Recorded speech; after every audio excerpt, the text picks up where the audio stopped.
Orient bell tiles studio से आप देख रहे हैं एबीपी न्यूज। नमस्कार, एबीपी न्यूज पर हाजिर हूं मैं रुबाना इसार खान।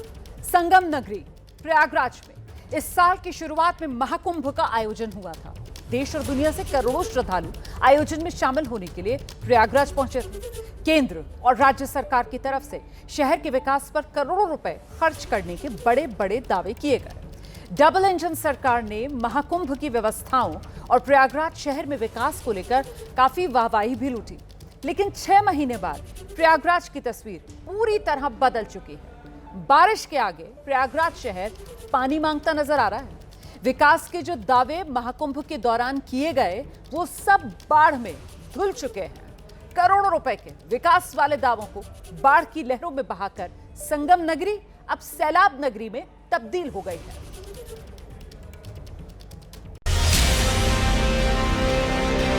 प्रयागराज में गंगा और यमुना का जलस्तर अब काफी तेजी से बढ़ रहा है और रिहायशी इलाकों में भी अब पानी धीरे धीरे पूरी तरीके से पहुंच चुका है। बहुत ज्यादा बढ़ गया, लोगों का घर डूबरा सब परेशान है। खाना पीना पानी मतलब नहाना धोना सब कुछ दिक्कत हो रही है। लाइन भी कट गई है।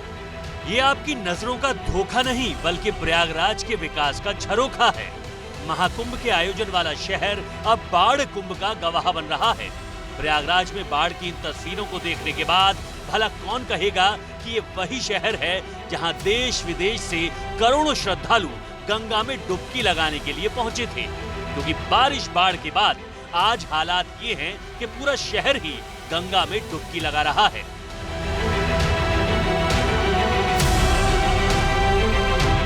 तस्वीरों में देखिए कि आप किस तरह से गली में तक पानी पहुंच गया है। अब लोग अपने घरों में रहने के लिए मजबूर हो चुके हैं, घर से बाहर निकलना बंद कर दिए हैं। दुकानों तक धीरे धीरे देखिए पानी पहुंच रहा है।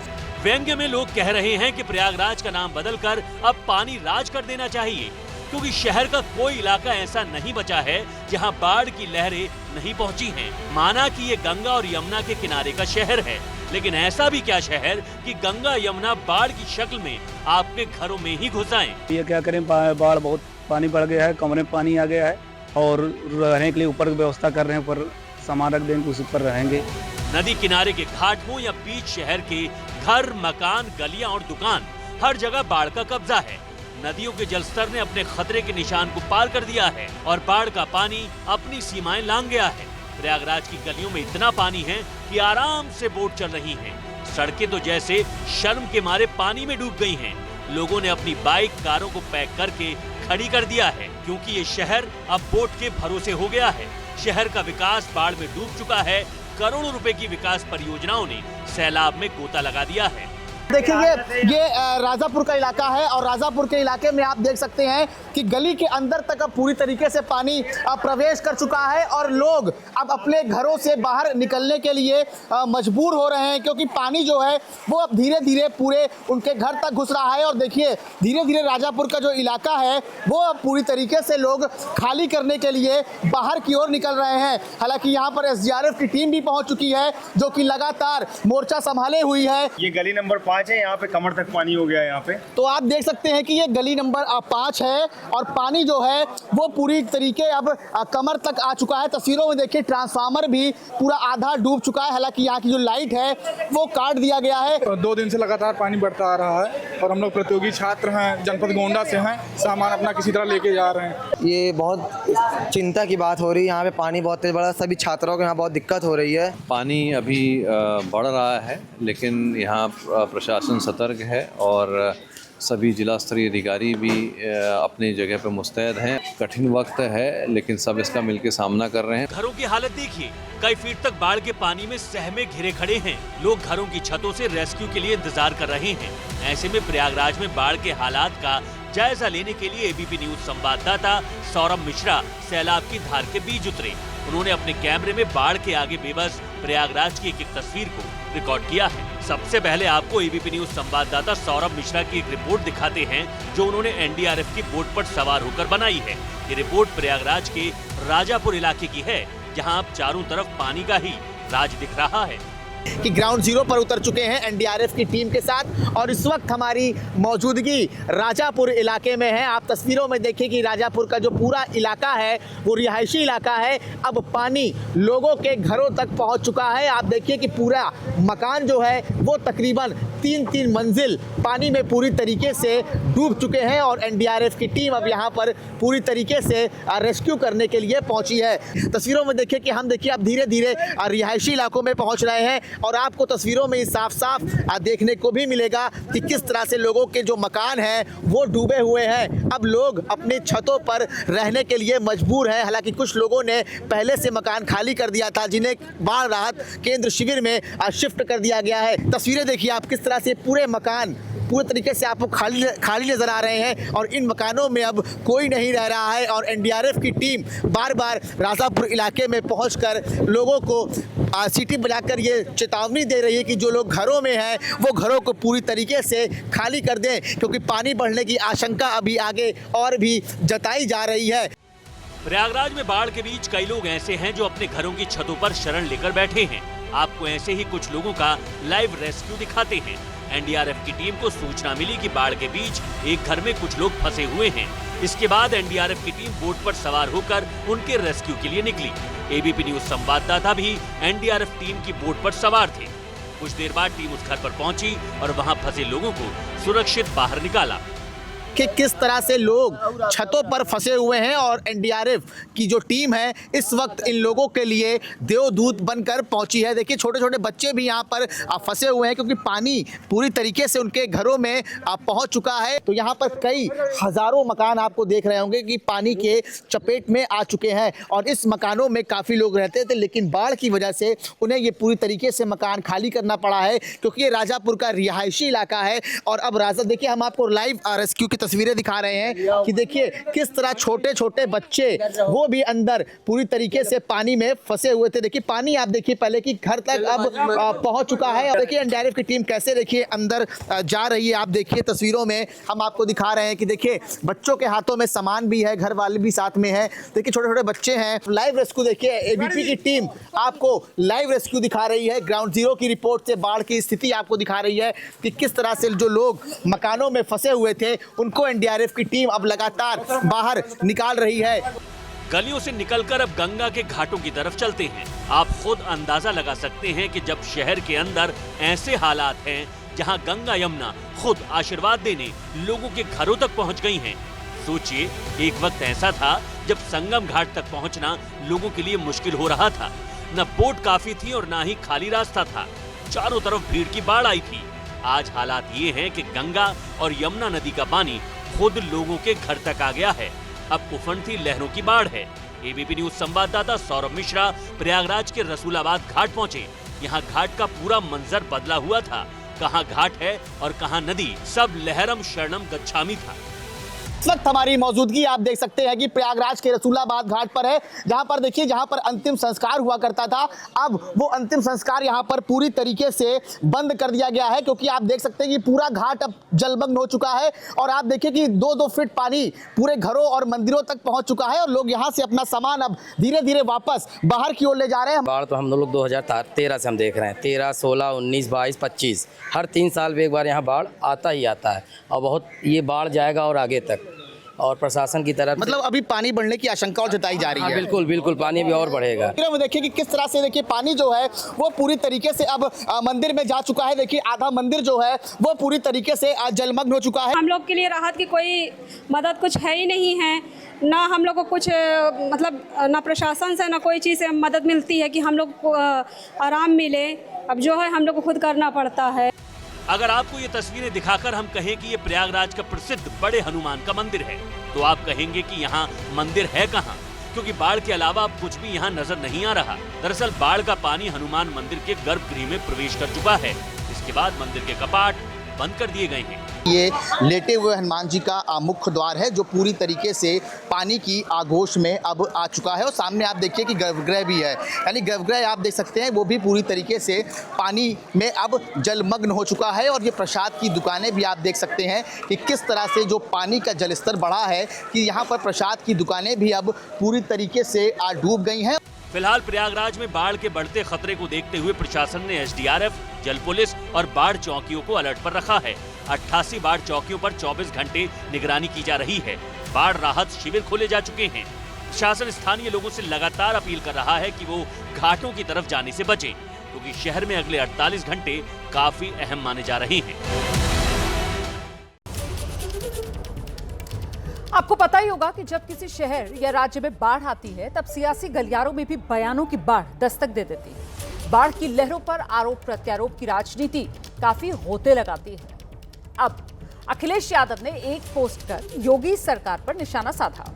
वीडियो में एक परिवार अपने बच्चे को सिर पर उठाकर बाढ़ के बीच से निकलता नजर आ रहा है। इसकी तुलना उस दृश्य से की जा रही है जब वासुदेव उफनती यमुना से कृष्ण को टोकरी में रखकर कंस की पहुंच से दूर ले जाते हैं। ये वीडियो सोशल मीडिया पर काफी वायरल है। और दूसरी तरफ योगी सरकार ने प्रयागराज महाकुंभ की सफलता पर अपनी जो इमेज चमकाई थी, अब विपक्ष को बाढ़ की शक्ल में सरकार की इमेज पर दाग लगाने का ये बड़ा हथियार मिल गया है। बात राजनीति की करते हैं, क्योंकि प्रयागराज वाली बाढ़ की लहरें यूपी के सियासी गलियारों तक जा पहुंची हैं। समाजवादी पार्टी के अध्यक्ष अखिलेश यादव ने योगी सरकार पर निशाना साधते हुए एक्स पर लिखा है कि प्रयागराज में 20,000 करोड़ खर्च करने के बाद प्रयाग वासियों को जल भराव के सिवाय और क्या मिला?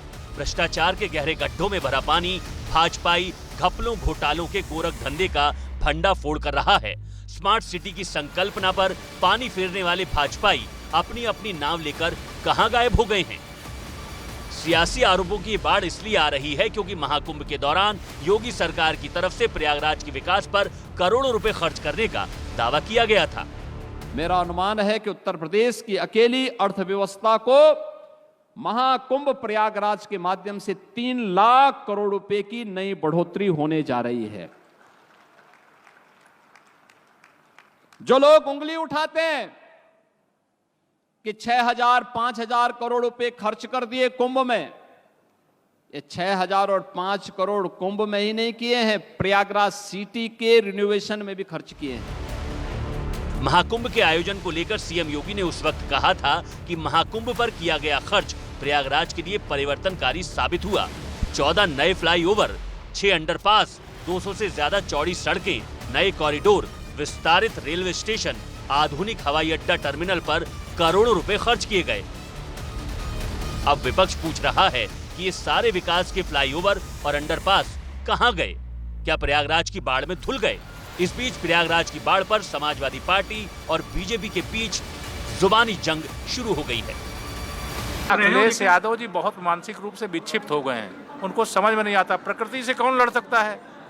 प्रकृति से कोई लड़ सकता है क्या? बाढ़ आएगी, कहीं भी आएगी, दुनिया में आती है। जब पानी आएगा तो बाढ़ आएगी। ये बारिश की शुरुआत में ही इतनी अव्यवस्था हो गई, इसकी कौन जिम्मेदार है? 100 करोड़ के इंतजाम की बात मुख्यमंत्री ने की थी, तो ये बातें इतनी बड़ी बड़ी कह देते हैं और फिर एक कोई सच्चाई दिखाते तो देखी नहीं जाती इनसे। केशव मौर्य को कोई ज्ञान नहीं है, न इतिहास का, न भूगोल का, न विकास का। चंदा उगाना और चंदा खाना, इससे ज़्यादा जिंदगी में कुछ किया नहीं है, इसलिए वो कुछ भी बोल सकते हैं। कमाल है, केशव प्रसाद मौर्य कह रहे हैं कि बाढ़ आएगी तो ऐसा होगा ही। अरे तो फिर आप किस लिए हैं? अगर सरकार भी बाढ़ भरोसे बैठी है तो फिर जनता को इस मुश्किल से बचाने की जिम्मेदारी किसकी है? क्योंकि आपने शहर का सीवेज सिस्टम ऐसा नहीं बनाया जिससे बाढ़ का पानी बहकर निकल सके। ऊपर से ऐसे बयान देकर जनता के जख्मों पर नमक छिड़कने का काम कर रहे हैं। फिलहाल राजनीति से ज्यादा जरूरी बाढ़ में फंसी प्रयागराज की जनता को राहत दिलाना है, क्योंकि ये वही जनता है जिसके पैसे से शहर की सड़कें और विकास का इंफ्रास्ट्रक्चर खड़ा होता है। अब हालात ये हैं कि वो जनता ही अपने घर के बाहर की सड़क तक पर खड़ी नहीं हो सकती।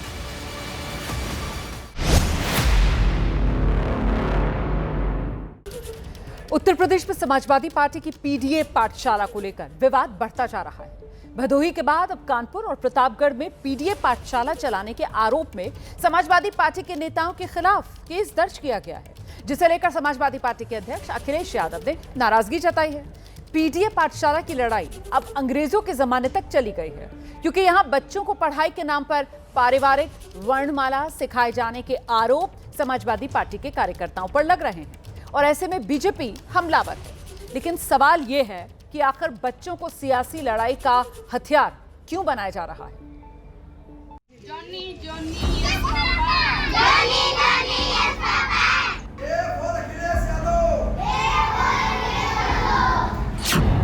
समाजवादी पार्टी की पीडीए पाठशाला है।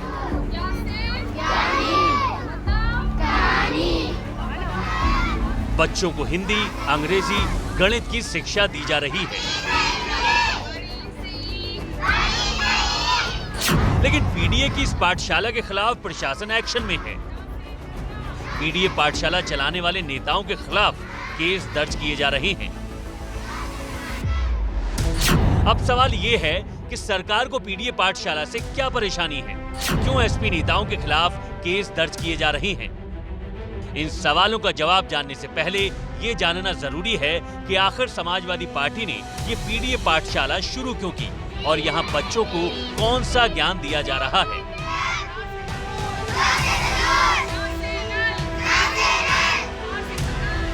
इन सवालों का जवाब जानने के लिए 2 महीने पीछे चलना पड़ेगा। बेसिक शिक्षा विभाग ने 16 जून 2025 को एक आदेश जारी किया था। इसमें यूपी के हजारों स्कूलों को बच्चों की संख्या के आधार पर नजदीकी उच्च प्राथमिक या कंपोजिट स्कूलों में मर्ज करने का निर्देश दिया था। सरकार ने तर्क दिया था, इससे शिक्षा की क्वालिटी में सुधार और संसाधनों का बेहतर इस्तेमाल हो सकेगा। लेकिन छात्र, शिक्षक, अभिभावक और विपक्ष इस फैसले का विरोध कर रहा है। इसके पीछे तर्क ये है कि स्कूल दूर होने से आने जाने में बच्चों का समय बर्बाद होगा, खर्चा बढ़ जाएगा, ऐसे में बच्चों का स्कूल तक छूट सकता है। देखिए, यहाँ से दूर है जो दूसरा स्कूल है जहाँ पर इनका मर्जर स्कूल है, वो यहाँ से दूर है। आप सोचिए, जब इतनी बड़ी संख्या में जो पास का स्कूल था बच्चे वहाँ नहीं आ पा रहे थे, तो आप कल्पना करिए कि दूर कैसे जाएंगे ये बच्चे पढ़ने के लिए। जब अगर मान लीजिए 1 किलोमीटर का डिस्टेंस है, जब वो 1 किलोमीटर के डिस्टेंस पे नहीं आए तो वो 5 किलोमीटर के डिस्टेंस पे क्यों जाएंगे? तो साफ तौर पर शिक्षा न देनी पड़े बच्चों को, इसलिए स्कूल को मर्जर कर दिया है। कितने दिन पहले बंद हुआ? बहुत दिन हो गया। तो फिर आप लोग जहाँ भेजा गया वहाँ नहीं जा रहे? नहीं, बहुत दूर है। कितना दूर होगा यहाँ से? 6 मील दूर है, इसीलिए यहाँ पे मैम पढ़ाती हैं तो हम लोग आते हैं। समाजवादी पार्टी भी सरकार के स्कूल मर्जर के फैसले का विरोध कर रही है। इसी कड़ी में पार्टी के मुखिया अखिलेश यादव ने जिन स्कूलों को बंद कर उनको दूसरी जगह शिफ्ट किया जा रहा था, अपने कार्यकर्ताओं से वहां पीडीए पाठशाला खोलने का आह्वान किया। फिर क्या था, अपने नेता का निर्देश मिलते ही पार्टी कार्यकर्ताओं ने अलग अलग जिले में पीडीए पाठशाला खोलनी शुरू कर दी। नेता शिक्षक बन गए और शुरू हो गई पीडीए पाठशाला। 3 5 15 यहाँ तक तो सब ठीक था, पीडीए पाठशाला चल रही थी, बच्चे पढ़ रहे थे। लेकिन इसमें ट्विस्ट तब आया जब पीडीए पाठशाला में समाजवादी पार्टी के नेता बच्चों को A for Apple, D for dog और M फॉर मंकी पढ़ाते पढ़ाते A for Akhilesh, D for Dimple और M फॉर मुलायम पढ़ाने लगे।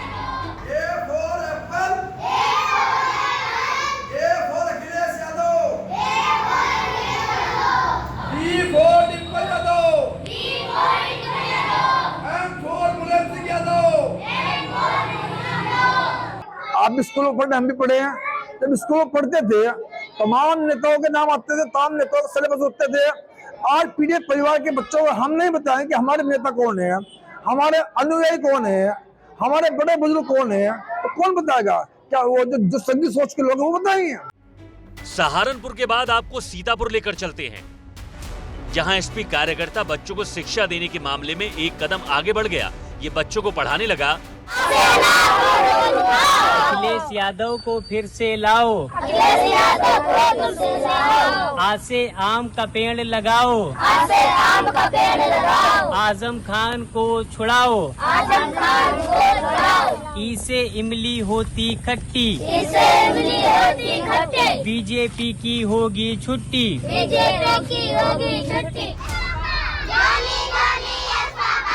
देखिए और सोचिए कैसे नेता शिक्षा के कखारे के सहारे अपनी सियासत की वर्णमाला तैयार कर रहे हैं।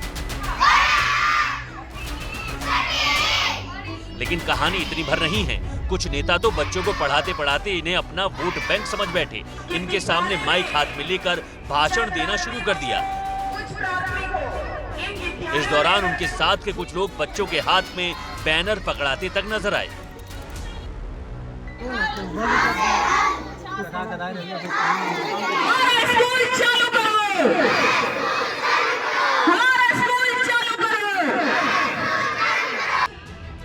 कानपुर में डीएम और बीएसए की जांच में ये भी पाया गया कि पीडीए पाठशाला बिना प्रशासन की इजाजत के चलाई जा रही थी, जिसके बाद रचना सिंह के खिलाफ आईटी एक्ट की धारा 66 और अफवाह फैलाने समेत कई धाराओं में केस दर्ज किया गया है। श्रीमती रचना सिंह गौतम के विरुद्ध कतिपय आरोप अंकित किए गए हैं, जिसमें उनके द्वारा बच्चों के मध्य भ्रम फैलाया जा रहा है कि विद्यालय बंद होने वाले हैं, और इसी तरह सोशल मीडिया पर विभाग की छवि धूमिल करने आदि के आरोप अंकित किए गए हैं। हालांकि रचना सिंह का कहना है कि उनकी पीडीए पाठशाला जारी रहेगी। मैं भी चेतावनी देती हूँ कि कितने मुकदमे आप हम पर लगाएंगे, हम ऐसे ही पीडीए पाठशाला निरंतर जारी रखेंगे। अपने बच्चों को, दलित ओबीसी के बच्चों को शिक्षा देते रहेंगे। क्या शिक्षा देना इतना गुनाह है कि हम पर मुकदमा लगा दिया गया? कानपुर की रचना सिंह गौतम के खिलाफ ही नहीं, भदोई में अंजनी सरोज समेत 5 अज्ञात लोगों के खिलाफ और प्रतापगढ़ में रानीगंज विधानसभा से एसपी विधायक डॉक्टर आर.के. वर्मा के खिलाफ भी एफआईआर दर्ज की गई है। इन पर सरकारी स्कूल में पीडीए पाठशाला चलाने और बच्चों से नारेबाजी कराने का आरोप है। इसमें 3 लोग नामजद किए गए हैं व कुछ लोग इसमें अज्ञात हैं। शीघ्र ही साक्ष्यों के आधार पर नियमानुसार वैधानिक कार्रवाई की जाएगी। अपने नेताओं के खिलाफ एफआईआर दर्ज होने के बाद अखिलेश यादव गुस्से में हैं। उन्होंने एक्स पर पोस्ट कर सरकार पर निशाना साधा। अखिलेश ने लिखा, पढ़ाई के लिए तो एफआईआर अंग्रेजों तक ने नहीं की थी। भाजपा का शिक्षा विरोधी चेहरा अब जनता के सामने उजागर हो गया है। अब भाजपा हमेशा के लिए जाएगी निंदनीय। उधर भदोही में एसपी जिलाध्यक्ष ने जिलाधिकारी कार्यालय में ज्ञापन सौंपकर एफआईआर खत्म करने की मांग की है। ऐसा नहीं करने पर आंदोलन की चेतावनी दी है, लेकिन सरकार भी इसे लेकर हमलावर है। संजय निषाद ने समाजवादी पार्टी पर पलटवार करते हुए पीडीए का मतलब बताया। हमारे नेताओं के ऊपर इस तरीके से मुकदमे लादे जा रहे हैं लगातार सर जी, हमारी आवाज को दबाना चाहते हैं। तो ऐसे समाजवादी पार्टी के लोग डरने वाले लोग नहीं हैं, और जो भी होगा इस आंदोलन को तेज किया जाएगा अगर ये मुकदमा वापस नहीं लिया गया। केवल परिवार के नेता इसलिए पीडीए क्लास में आते रहे, बारे जो है आजम खां है, एम.फार मुलायम है, टी.फार डिम्पल है, एम.फार अखिलेश है, ये चल रहा है आज के दिन में। पीडीए का पूरा शुद्ध बता दूं, जनता ने पीडीए का फार्मूला निकाल के अपना दूर किया। टी.फार पीड़ित, टी.फार दुखी, ए.फार अपमानित। इस बार पलटवार और समाजवादी पार्टी की पीडीए पाठशाला के बीच यूपी में प्राइमरी स्कूलों के मर्जर पर सरकार ने बड़ा फैसला लिया है। अब 1 किलोमीटर से अधिक दूरी पर किसी भी स्कूल को मर्ज नहीं किया जाएगा। इतना ही नहीं, अगर किसी स्कूल में 50 या इससे ज्यादा छात्र हैं तो उसे भी मर्ज नहीं किया जाएगा। अपने समय में जब उनको अवसर दिया गया, कई बार अवसर दिया गया, उन्होंने शिक्षा के बच्चों के अधिकार को उन लोगों ने छीनने का काम किया। बच्चों को बेहतर सुविधाएं न उपलब्ध कराने का उन लोगों ने काम किया, और आज जब बच्चों के उनके बेहतरीकरण के लिए, उनके हित के लिए कार्य किया जा रहा है, तो ये लोग उस पर प्रश्न उठा रहे हैं। इसमें कोई शक नहीं कि सरकार बच्चों को अच्छी शिक्षा देना चाहती है, तो समाजवादी पार्टी भी बच्चों के भविष्य की बात कर रही है। लेकिन उसके कुछ नेता शिक्षा की आड़ में जो सियासी चैप्टर ओपन कर रहे हैं, उस पर सूबे की सियासत जोर पकड़ रही है।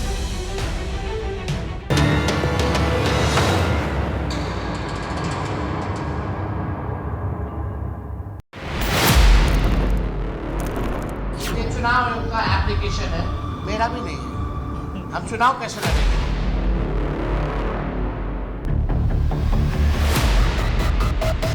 माननीय नेता प्रतिपक्ष का नाम बिल्कुल है, एक तो नाम नहीं रहने की दावा बिल्कुल गलत है। ये भी कपटी है बिल्कुल राहुल गांधी की तरह। ये रहा इलेक्टोरल रोल तेजस्वी यादव का रिवीजन के बाद, सीरियल नंबर 416। जो मेरा वोटर आईडी में जो ईपीआईसी नंबर है वो ईपीआईसी नंबर नहीं है, दूसरा ईपीआईसी नंबर होगा। एक वोटर आईडी कार्ड जो मैंने आपको दिखाया और वह एपिक कार्ड के साथ यह है, और दूसरा वाला यह है। ये है तेजस्वी यादव की हकीकत। बिहार में चुनाव से पहले सियासत के मैदान में जबरदस्त तनाव है। एक तरफ तेजस्वी की अगुवाई में महागठबंधन है और दूसरी तरफ नीतीश कुमार की अगुवाई में एनडीए। चुनावी बिसात में शह और मात का खेल हर दिन के साथ बढ़ता जा रहा है। फिलहाल इस खेल में तेजस्वी यादव बैकफुट पर नजर आ रहे हैं, और इसकी वजह यह है कि जिस वोटर लिस्ट में सुधार को लेकर लगातार तेजस्वी यादव चुनाव आयोग को घेर रहे थे, उसी में तेजस्वी की एक चाल उल्टी पड़ती दिख रही है। और बात सिर्फ वोटर कार्ड की ही नहीं है, तेजस्वी अपने घर में भी घिरे हैं, क्योंकि तेज प्रताप यादव अब खुलकर उनके खिलाफ बोल रहे हैं। आप भी देखिए किस तरह चक्रव्यूह में फंसते दिख रहे हैं तेजस्वी। बिहार के चुनाव में जो तेजस्वी यादव प्रेस कॉन्फ्रेंस करके गरज रहे थे, क्या अब वो बैकफुट पर आ गए हैं? तेजस्वी यादव जी, आप बिहार विधानसभा में विपक्ष के नेता हैं। कृपा करके आप लोकसभा के विपक्ष के नेता राहुल गांधी की तरह गैर जिम्मेदाराना हरकत मत करें। जिस तेजस्वी यादव ने बिहार चुनाव के लिए पिच सेट की थी, क्या उन्होंने सेल्फ गोल कर लिया है? वो चुनाव आयोग को बदनाम करना चाहते हैं और चुनाव प्रक्रिया से हटना भी चाहते हैं। जो तेजस्वी सत्ता के दावेदार माने जा रहे थे, क्या उन्होंने सियासत की बिसात पर गलत चाल चल दी है? हड़बड़ी में गड़बड़ी होती है और जब उसका पर्दाफाश होता है तो वो स्वयं में एक असहज स्थिति आरोप लगाने वाले के लिए ही पैदा कर देता है। तो इलेक्शन कमीशन ने दिखा दिया ना, मतदाता सूची में उनका नाम था। ये बिहार की जनता को और देश के जनता को भरमा रहा है। दो जगह नाम होना, एक जगह फर्जरी नाम होना, तो जांच का भी विषय है कि कैसे 2 जगह नाम था। एक वोटर आईडी कार्ड ने तेजस्वी की राजनीति को सवालों के घेरे में खड़ा कर दिया है। ये चुनाव आयोग का एप्लीकेशन है, मेरा भी नहीं है। हम चुनाव कैसे लड़ेंगे? तो क्या एक वोटर आईडी कार्ड की वजह से पासा पलट जाएगा? क्या तेजस्वी की साख कटघरे में आ जाएगी? और सबसे बड़ा सवाल, क्या तेजस्वी राजनीतिक चक्रव्यूह में घिर गए हैं? मेरा बदल सकता है तो ऐसे कितने लोगों का ईपीआईसी नंबर बदला होगा? ये तो विषय है। यही सब आंकड़े तो हम लोग पूछ रहे चुनाव आयोग से।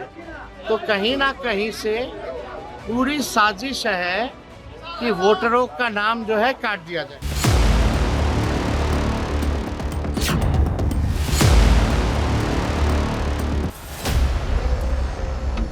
ये 15 साल के राजनीतिक करियर में तेजस्वी यादव की ये प्रेस कॉन्फ्रेंस सबसे विस्फोटक मानी जा रही थी।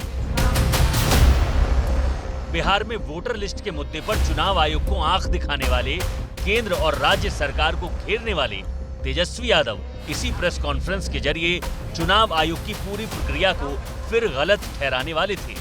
लेकिन 2 घंटे के भीतर बाजी पलट गई।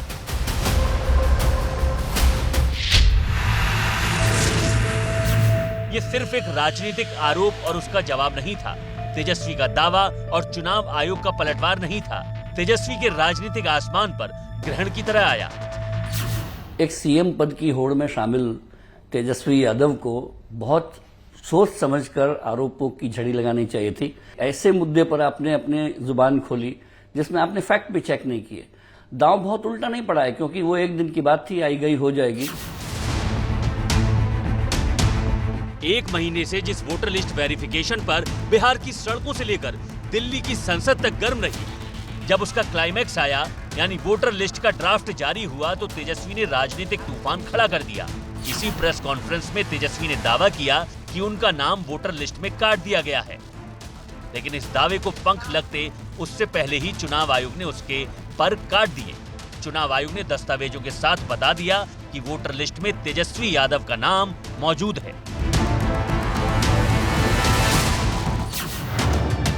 तेजस्वी ने जो वोटर आईडी कार्ड पेश किया था, उसका नंबर RAB 2916120 है, जबकि चुनाव आयोग ने जो वोटर आईडी नंबर बताया वो RAB 0456228 है।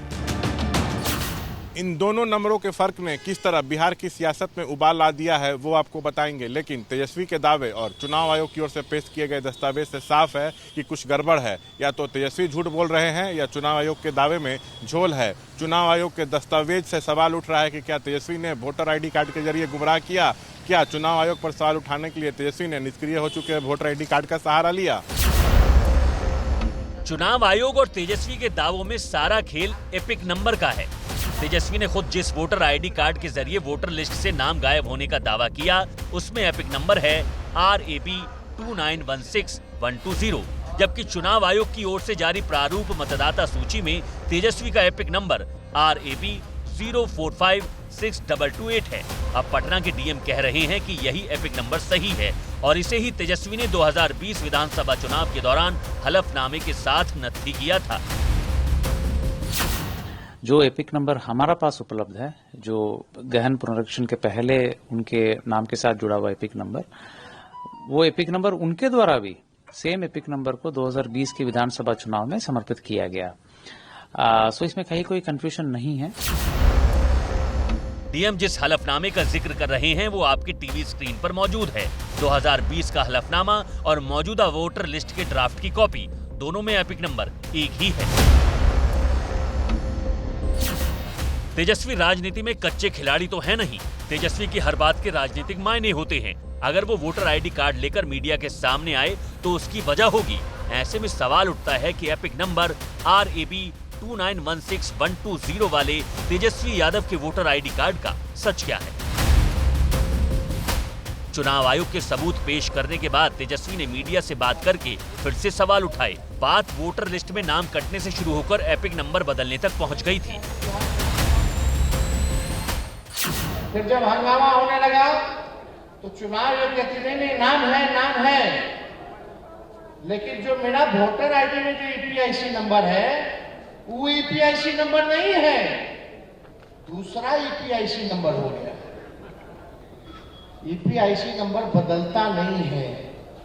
EPIC नंबर तभी बदलता है जब आप अपना नाम कटवा करके दूसरे राज्य में अगर जुड़वाइएगा अपना नाम वोटर लिस्ट में, तब जाकर के EPIC नंबर जो है बदलता है। दोनों वोटर आईडी कार्ड में सिर्फ पते का भी फर्क था। तेजस्वी ने जिस वोटर आईडी कार्ड को दिखाया उसमें मकान नंबर 208 दर्ज था, जबकि चुनाव आयोग की तरफ से जारी मतदाता सूची के प्रारूप में उनकी मकान संख्या के तौर पर 110 दर्ज है और यही तेजस्वी के 2020 के हलफनामे में भी है। लेकिन इसमें भी झोल ये है कि तेजस्वी के 2015 विधानसभा चुनाव के एफिडेविट में मकान संख्या 208 ही दर्ज है, जो तेजस्वी की तरफ से जारी वोटर आईडी कार्ड में है। ठीक वही पता, मकान संख्या 208, कौटिल्य नगर, MP MLA कॉलोनी। तेजस्वी ने अब तक 2 चुनाव लड़े। दोनों ही चुनाव का एफिडेविट अब राजनीति के घेरे में है। एक दिन पहले तक जिस वोटर वेरिफिकेशन पर तेजस्वी हमलावर थे, अब उसमें तेजस्वी खुद घिर चुके हैं। दिन बीता, गोपालगंज रक्षाबंधन के कार्यक्रम में पहुंचे तेजस्वी यादव उससे पहले मीडिया के सामने आए। सवाल उनके वोटर आईडी कार्ड को लेकर हुए, लेकिन उन्होंने जवाब पूरी प्रक्रिया के साथ जोड़ दिया। आपके बयान को लेकर आप कल जो हमने सवाल पूछे हैं इलेक्शन कमीशन से कि इसमें इलेक्शन कमीशन ने आखिर क्यों छुपाया है, नाम काटा है तो नोटिस दिया है कि नहीं दिया है, और क्या आपका प्रोसेस रहा है, क्या तरीका आपने अपनाया है।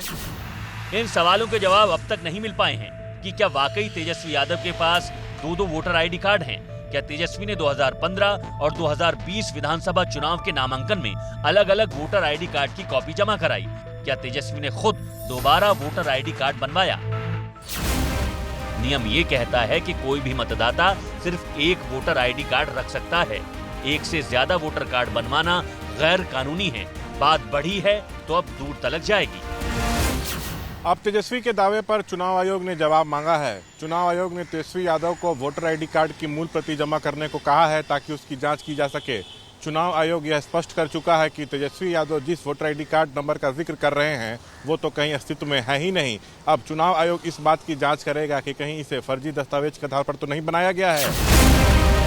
तो क्या तेजस्वी का वोटर कार्ड वाला दांव उल्टा पड़ गया है? क्योंकि इस बार तेजस्वी नैरेटिव सेट करने के बजाय खुद सवालों के घेरे में आ चुके हैं। वोटर कार्ड विवाद इकलौती चुनौती नहीं है, चक्रव्यूह में और भी कई किरदार हैं। ईडी, सीबीआई की जांच, महागठबंधन में असंतुलन जैसे कई मुद्दे तेजस्वी के लिए चुनौती बनते जा रहे हैं। लेकिन लालू के उत्तराधिकारी की लड़ाई भी चक्रव्यूह बनकर तेजस्वी के सामने खड़ी है। वैसे तो महाभारत में चक्रव्यूह में अर्जुन का बेटा अभिमन्यु फंसा था, लेकिन बिहार की राजनीति में खुद को कृष्ण और तेजस्वी को अर्जुन बताने वाले बड़े भाई तेज प्रताप ने ही तेजस्वी को फंसा दिया। लालू प्रसाद यादव के दोनों बेटों में सियासी दरार अब बढ़ चुकी है और अब तेज प्रताप तेजस्वी को निशाने पर लेने लगे हैं।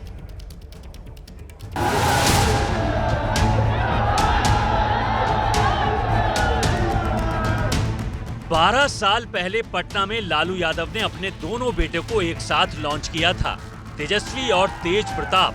बड़ा भाई होने के बावजूद तेज प्रताप खुद को हमेशा कृष्ण और तेजस्वी को अर्जुन मानते रहे, लेकिन सियासी महाभारत में अब किरदार बदल चुके हैं।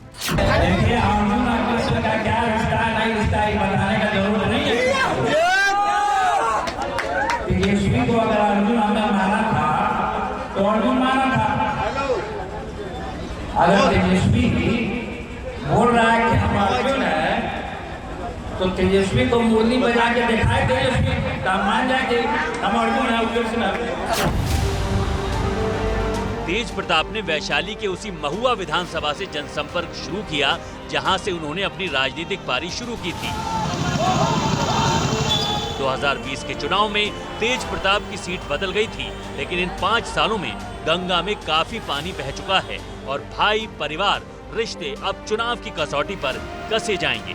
महुआ में तेज प्रताप यादव एक कार्यक्रम के दौरान तेजस्वी यादव को बांसुरी बजाने की चुनौती दे चुके हैं। तेजस्वी को मुरली बजा के दिखाए तेजस्वी तो मान जाए हम अर्जुन है कृष्ण है। सिर्फ किरदार ही नहीं, तेज प्रताप की राजनीति का रंग भी बदल चुका है। पिछले महीने तक हरे रंग की टोपी पहनने वाले तेज प्रताप यादव ने हरा रंग छोड़कर पीला रंग धारण कर लिया है। तेज प्रताप अब जहां भी जा रहे हैं पीले रंग की टोपी लगा रहे हैं। पीले रंग के गमछे का इस्तेमाल उनके समर्थक कर रहे हैं। न सिर्फ रंग बल्कि ढंग भी बदल गया। असल में तेज प्रताप यादव छोटे भाई तेजस्वी को अर्जुन और खुद को कृष्ण बताते रहे हैं। खुद को कृष्ण का भक्त कहते हैं। कई मौकों पर भगवान कृष्ण के गेटअप में नजर भी आ चुके हैं। बांसुरी बजाकर वायरल हो चुके हैं।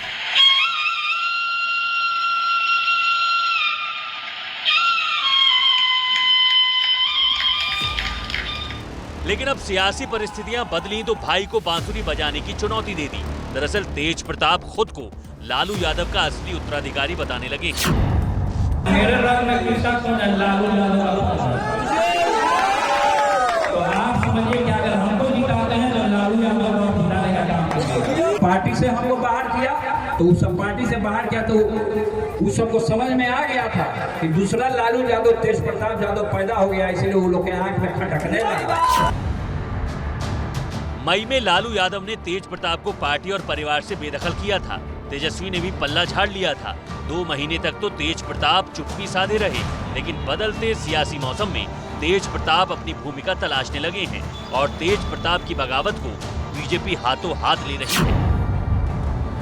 मैं तो तेज प्रताप जी को बधाई देता हूं कि कम से कम अपने हक के लिए गांडीव उठाने की बात कर रहे हैं। अभी तक तो बांसुरी बजा रहे थे।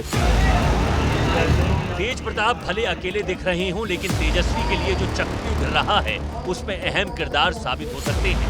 तेज प्रताप यादव की उम्मीदवारी से वैशाली जिले की महुआ सीट पर आरजेडी को सीधा नुकसान हो सकता है, क्योंकि ये उनकी पुरानी सीट है।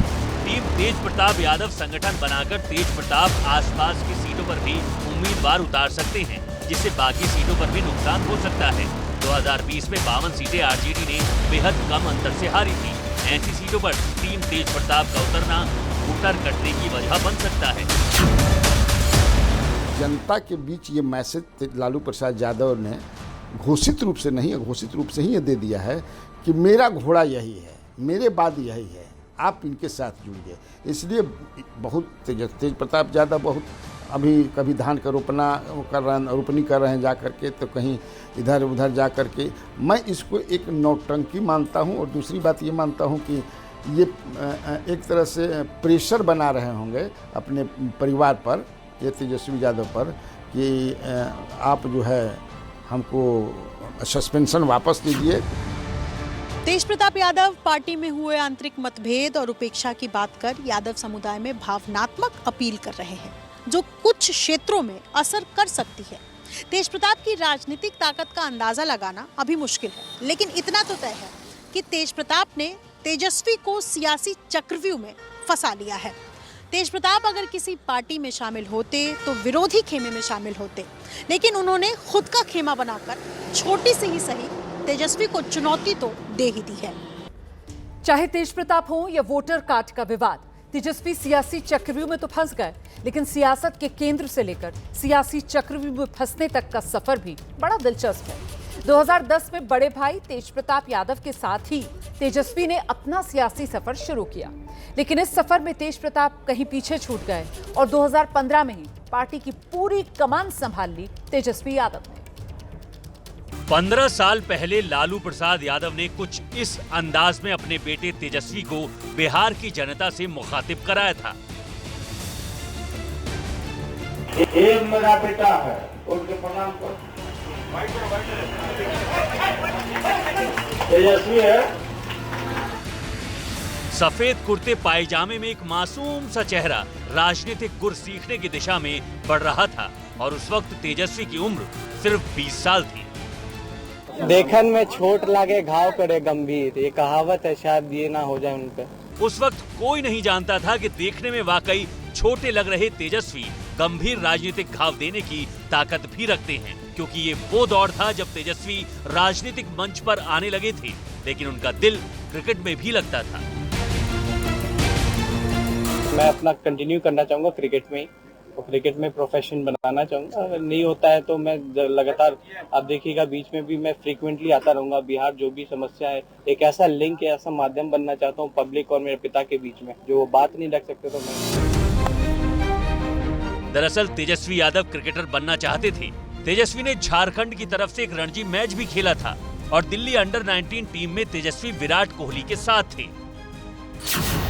तेजस्वी यादव का आईपीएल में भी सिलेक्शन हुआ था। 2008 में दिल्ली डेयरडेविल्स की टीम ने उन्हें खरीदा था, लेकिन आईपीएल में तेजस्वी को खेलने का मौका भी नहीं मिला था। क्रिकेट का मोह ऐसा था कि तेजस्वी यादव ने 9वीं क्लास के बाद पढ़ाई तक नहीं की थी, लेकिन जब तेजस्वी को लगा कि वो क्रिकेट में करियर नहीं बना पाएंगे तो 2012 में पिता की राजनीतिक विरासत संभालने की तरफ बढ़ गए।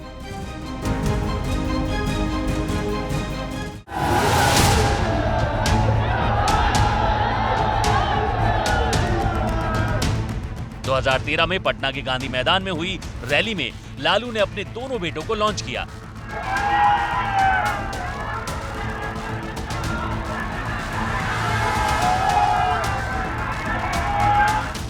और महज 2 साल बाद ही 2015 में तेजस्वी की राजनीतिक पारी की औपचारिक एंट्री हुई। साल 2015 में तेजस्वी यादव ने पहली बार बिहार की राघोपुर सीट से विधानसभा चुनाव लड़ा था। राघोपुर लालू यादव की पारंपरिक सीट है। अपना पहला चुनाव लड़ते वक्त तेजस्वी की उम्र सिर्फ 26 साल थी और 26 साल की उम्र में वो विधायक बन गए थे। तेजस्वी यादव को सीएम पद का दावेदार माना जा रहा था, लेकिन उस वक्त महागठबंधन के मुखिया नीतीश कुमार थे। इसलिए राष्ट्रीय जनता दल की ज्यादा सीटें जीतने के बावजूद नीतीश कुमार ही बिहार के मुख्यमंत्री बने थे, जबकि तेजस्वी यादव ने डिप्टी सीएम की शपथ ली थी। मैं तेजस्वी प्रसाद यादव ईश्वर की शपथ लेता हूं कि मैं विधि द्वारा स्थापित 2015 के विधानसभा चुनाव में आरजेडी से में एंट्री हुई तेजस्वी यादव की, तो ऐसा कहीं नहीं लग रहा था कि तेजस्वी यादव एक प्रखर नेता के रूप में आएंगे। तब तेज प्रताप और तेजस्वी के बीच में मीसा भी खड़ी हुई थी और इन तीनों के बीच में ये तुलना किया जा रहा था कि आखिर आरजेडी का उत्तराधिकारी कौन होगा। लेकिन 2015 के विधानसभा चुनाव में भी बहुत अच्छा प्रदर्शन आरजेडी का रहा और उसमें जिस तरीके से लीड लिया तेजस्वी ने, उसके बाद से आरजेडी में उनकी स्वीकार्यता बढ़ती गई और 2020 के विधानसभा चुनाव तक वो आरजेडी के सर्वमान्य नेता बन गए थे। तेजस्वी यादव ने डिप्टी सीएम के तौर पर नीतीश कुमार के साथ 16 महीने की पारी खेली, क्योंकि 16 महीने बाद साल 2017 में नीतीश फिर से बीजेपी के साथ चले गए थे।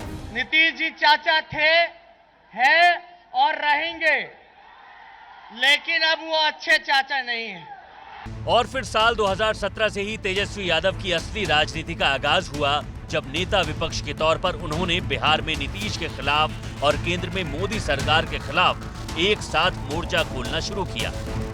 तो जिस प्रकार से घोटाला पे घोटाला, नई नई घोटाले आ रहे हैं, उजागर हो रहे हैं, तो इसमें तो स्पष्ट है कि ये बिहार प्रदेश जो है वो घोटालों का प्रदेश होता जा रहा है। तेजस्वी के लिए मौका था अपनी राजनीतिक पहचान को अपने पिता लालू यादव की छाया से अलग करने का।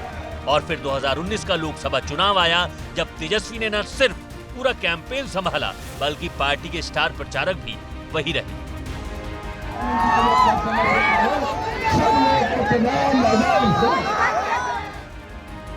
तेजस्वी यादव का महागठबंधन बिहार में बहुमत हासिल करने से सिर्फ 12 सीटें पीछे रह गया था। बिहार का इस बार का चुनाव तेजस्वी यादव के लिए अग्नि परीक्षा की तरह है।